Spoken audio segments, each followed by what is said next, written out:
ಸಚಿವ ಸಂಪುಟ ವಿಸ್ತರಣೆಗೆ ಶಾಸಕರ ಒತ್ತಾಯ ವಿಚಾರಕ್ಕೆ ಸಂಬಂಧಪಟ್ಟಂತೆ ಈಗಾಗಲೇ ಪಬ್ಲಿಕ್ ಟಿವಿಗೆ ಮೂಡಿಗೆರೆ ಶಾಸಕಿ ನಯನಾ ಮೋಟಮ್ಮ ಹೇಳಿಕೆಯನ್ನ ನೀಡಿದ್ದಾರೆ.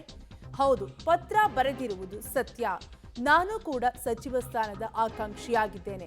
ಯಾವುದೇ ಹುದ್ದೆ ಸಿಕ್ಕರೂ ಕೂಡ ನಿಭಾಯಿಸಲು ಸಿದ್ಧನಿದ್ದೇನೆ. ಇದಕ್ಕೂ ನಾಯಕತ್ವ ಬದಲಾವಣೆ ಗೊಂದಲಕ್ಕೂ ಸಂಬಂಧವಿಲ್ಲ ಅಂತ ಪಬ್ಲಿಕ್ ಟಿವಿಗೆ ನಯನಾ ಮೋಟಮ್ಮ ಪ್ರತಿಕ್ರಿಯೆಯನ್ನು ನೀಡಿದ್ದಾರೆ. ಒಟ್ಟಾರೆಯಾಗಿ ರಾಜ್ಯ ಕಾಂಗ್ರೆಸ್ನಲ್ಲಿ ಒಂದ್ ಕಡೆ ಕುರ್ಚಿ ಫೈಟ್ ದಿನದಿಂದ ದಿನಕ್ಕೆ ಹೆಚ್ಚಾಗ್ತಿದೆ, ಮತ್ತೊಂದು ಕಡೆ ಸಿಎಂ ಕುರ್ಚಿ ಕದನದ ಮಧ್ಯೆಯೇ ಮಂತ್ರಿ ಕುರ್ಚಿಗೂ ಕೂಡ ಫೈಟ್ ಶುರುವಾಗಿದೆ. ತಮ್ಮನ್ನ ಮಂತ್ರಿ ಮಾಡುವಂತೆ ಸುಮಾರು 31 ಶಾಸಕರು ಸಹಿ ಹಾಕಿ ಹೈಕಮಾಂಡ್ಗೆ ಪತ್ರ ಬರೆದಿರುವುದು ಈಗ ಆ ಪತ್ರ ವೈರಲ್ ಆಗಿದೆ. ಸೊ ಇದೇ ವಿಚಾರಕ್ಕೆ ಸಂಬಂಧಪಟ್ಟಂತೆ ಶಾಸಕಿ ನಯನಾ ಮೋಟಮ್ಮ ಪ್ರತಿಕ್ರಿಯೆಯನ್ನು ನೀಡಿದ್ದಾರೆ ಪಬ್ಲಿಕ್ ಟಿವಿಗೆ.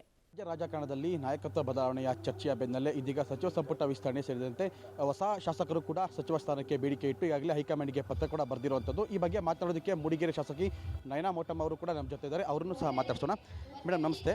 ಈಗ ಹೊಸ 31 ಶಾಸಕರು ಹೈಕಮಾಂಡ್ಗೆ ಪತ್ರ ಬರೆದಿರುವಂಥದ್ದು. ಮೇಡಮ್ ಯಾರ್ಯಾರಿಗೆ ಪತ್ರ ಬರೆದಿದ್ದಾರೆ? ಹೈಕಮಾಂಡಿಗೆ ಬರೆದಿರೋದು ಏನು ನಮ್ಮ AICC ಅಧ್ಯಕ್ಷರಿದ್ದಾರೆ, ಅವ್ರಿಗೆ ಬರೆದಿದ್ದಾರೆ. ನನಗೆ ನೆನಪಿರೋ ಹಾಗೆ ನಮ್ಮ ಉಸ್ತುವಾರಿಗೆ ಬರೆದಿದ್ದಾರೆ. ಈ ಇಬ್ಬರು ಜನಕ್ಕೆ ನಮ್ಮ ಎಲ್ಲ ಹೊಸ ಶಾಸಕರು ಸೇರಿ ಒಂದು ಲೆಟರ್ನ ರವಾನೆ ಮಾಡಿದ್ದಾರೆ. ಈಗಾಗಲೇ ನಾಯಕತ್ವ ಬದಲಾವಣೆ ಬಗ್ಗೆನೂ ಸಾಕಷ್ಟು ಚರ್ಚೆ ಇರುವಂಥದ್ದು. ಇದು ಸುಮಾರು ಒಂದು ವರ್ಷದಿಂದ ಹೇಳ್ಕೊಂಡು ಬರ್ತಿರುವಂಥದ್ದು. ಅದಕ್ಕೂ ಇದಕ್ಕೂ ಏನಾದ್ರು ಸಂಬಂಧ ಇದೆ? ಅದಕ್ಕೂ ಏನೂ ಸಂಬಂಧ ಇಲ್ಲ. ರೀಶಫಲ್ ಅಂತ ಏನು ಮಾತು ಬಂತು, ಅಥವಾ ನಾಳೆ ಹೊಸ ನಾಯಕತ್ವ ಬದಲಾವಣೆ ಆದರೆ, ಹೊಸ ಏನಾದರೂ ಮಂತ್ರಿಮಂಡಲ ರಚನೆ ಆದರೆ ಹೊಸ ಶಾಸಕರಿಗೆ ಅವಕಾಶ ಕೊಡಲಿ ಅಂತ ಮಾತು ಹೇಳಿರೋದು ಅಷ್ಟೇ ಬಿಟ್ಟು ಬೇರೆ ಇನ್ನೇನೂ ಇಲ್ಲ. ಇದರಲ್ಲಿ ನಾಯಕತ್ವ ಬದಲಾವಣೆದು ವಿಚಾರ ಏನೂ ಇಲ್ಲ. ಮಂತ್ರಿಮಂಡಲ ಯಾವ ರೀತಿ ಮಾಡ್ತಾರೆ, ರೀಶಫಲು ಅಥವಾ ಹೊಸ ಮಂತ್ರಿಮಂಡಲನೂ ಅದರಲ್ಲಿ ಅವಕಾಶ ಕೊಡಲಿ ಅಂತ ಅಷ್ಟೇ. ಈಗ ನಯನಾ ಮೋಟಮ್ಮ ಅವರು ಕೂಡ ಮೊದಲ ಬಾರಿ ಗೆಲುವು ಸಾಧಿಸಿದಂಥವ್ರು, ನಿಮ್ಮ ತಾಯಿ ಕೂಡ ಇಲ್ಲಿ ಮಿನಿಸ್ಟರ್ ಆಗಿದ್ದಂಥವ್ರು. ಈಗ ನೀವು ಕೂಡ ಸಚಿವ ಸ್ಥಾನದ ಆಕಾಂಕ್ಷಿ ಇಲ್ಲ, ನಾನು ಸಚಿವ ಸ್ಥಾನ ಆಕಾಂಕ್ಷಿ ಅಲ್ಲ. ನಾನು ಬೋರ್ಡೇ ಕೇಳಿದ್ರೆ ಇನ್ನು ಸಚಿವ ಸ್ಥಾನ ಕೇಳಕ್ಕೆ ಹೋಗ್ತೀನಾ? ಇಲ್ಲ, ನಾನು ಆಕಾಂಕ್ಷಿ ಏನೂ ಇಲ್ಲ. ಅವಕಾಶ ಕೊಟ್ಟರೆ ಖಂಡಿತ ಕೆಲಸ ಮಾಡ್ತೀನಿ. ಬಟ್ ಆದರೆ ನಾನು ಎಲ್ಲೂ ಹೋಗಿ ಯಾರ ಹತ್ರನೂ ನಾನು ಕೇಳಿಲ್ಲ, ಕೇಳೋದೂ ಇಲ್ಲ.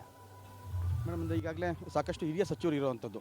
ಆ ಪ್ಯೂರ್ ಗೌರ್ಮೆಂಟು 138, 139 ಸ್ಥಾನ ಇರುವಂಥದ್ದು. ಹಿರಿಯ ಸಚಿವರು ಇರುವಂಥದ್ದು, ಸಾಕಷ್ಟು ಕೆಲಸಗಳು ಆಗ್ತಿರುವಂಥದ್ದು. ಆದರೆ ಈಗ 31 ಜನ ಹೊಸ ಶಾಸಕರು ಸಚಿವ ಸ್ಥಾನ ಬೇಕು ಅಂತ ಪತ್ರ ಬರೆದಿರುವಂಥದ್ದು. ಎಲ್ಲ ಹಿರಿಯರು ಕೆಲಸ ಮಾಡ್ತಿಲ್ಲ ಅನ್ನೋ ಪ್ರಶ್ನೆ. ಇಲ್ಲ, ಖಂಡಿತ ಇಲ್ಲ. ಈಗ ಸಾಕಷ್ಟು ಹಿರಿಯ ಶಾಸಕರು ಮಂತ್ರಿ ಇಲ್ದಲೇ ಕೆಲಸ ಮಾಡ್ತಾ ಇದ್ದಾರಲ್ಲ, ಅದು ಏನು ಫಿಟ್ಮೆಂಟ್ ಅಂತ ಮಾಡಬೇಕು, ಅದು ಯಾರು ಮುಖ್ಯಮಂತ್ರಿಗಳು ಇರ್ತಾರೆ ಅಥವಾ ಆಗ್ತಾರೆ ಅವ್ರ ನಿರ್ಧಾರ.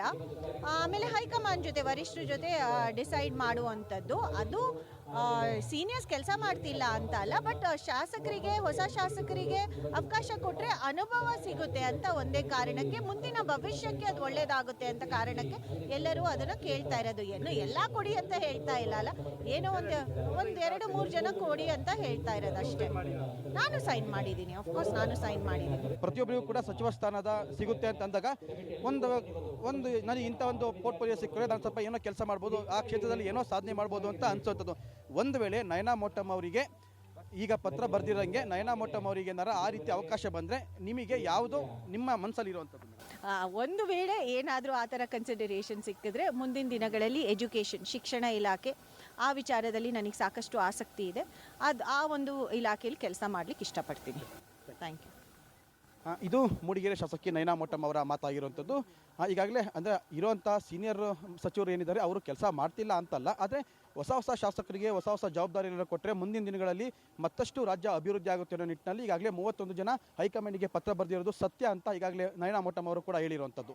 ಕ್ಯಾಮರಾಮ್ಯಾನ್ ಪುನೀತ್ ಜೊತೆ ನಾರಾಯಣಗೌಡ, ಪಬ್ಲಿಕ್ ಟಿವಿ, ಚಿಕ್ಕಮಗಳೂರು.